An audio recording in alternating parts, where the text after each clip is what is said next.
নিরপেক্ষতা প্রমাণের জন্য পৌরসভা নির্বাচন কমিশনের জন্য একটি অগ্নি পরীক্ষা বলে মন্তব্য করেছেন বিএনপি স্থায়ী কমিটির সদস্য অবসরপ্রাপ্ত লেফটেন্যান্ট জেনারেল মাহবুবুর রহমান। আর দলের সহসভাপতি অবসরপ্রাপ্ত মেজর হাফিজউদ্দিন আহমেদ বলেছেন, আরও একটি প্রহসনের নির্বাচন মঞ্চস্থ করার ষড়যন্ত্র চলছে। দুপুরে জাতীয় প্রেস ক্লাবে ২০ দলীয় জোটে শরিক বাংলাদেশ কল্যাণ পার্টির ৮ম প্রতিষ্ঠাবার্ষিকী এবং জাতীয় কাউন্সিল অনুষ্ঠানে মেজর হাফিজ বলেন, আইনশৃঙ্খলা রক্ষাকারী বাহিনী ও প্রশাসনকে ব্যবহার করে একটি প্রহসন নির্বাচন করতে যাচ্ছে সরকার।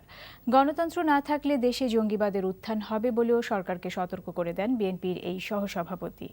অন্যদিকে প্রেস ক্লাবে জাতীয়তাবাদী সাংস্কৃতিক দলের আলোচনায় বিএনপি স্থায়ী কমিটির সদস্য মাহবুবুর রহমান বলেন, গণতন্ত্রকে নির্বাসিত করে দেশকে জঙ্গিবাদের উর্বর ভূমিতে পরিণত করছে সরকার।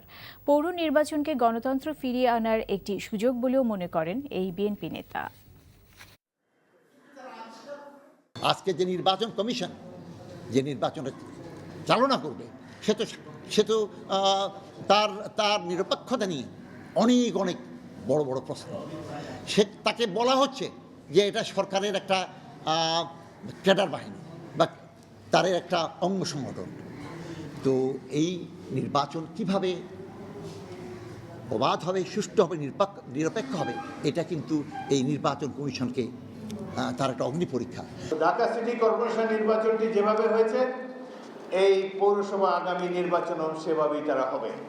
এই ব্যাপারে সকল ধরনের কৌশল, ষড়যন্ত্র, পরিকল্পনা সবকিছুই করা হয়েছে। কারচুপি হবে জেনেও আমরা অংশগ্রহণ করেছি, জেনে শুনে করেছি ২০ পান। আপনি বঙ্গবন্ধুর কন্যা, ঢাকা সিটি কর্পোরেশন মার্কা নির্বাচন আর আমাদেরকে উপহার দিবেন না।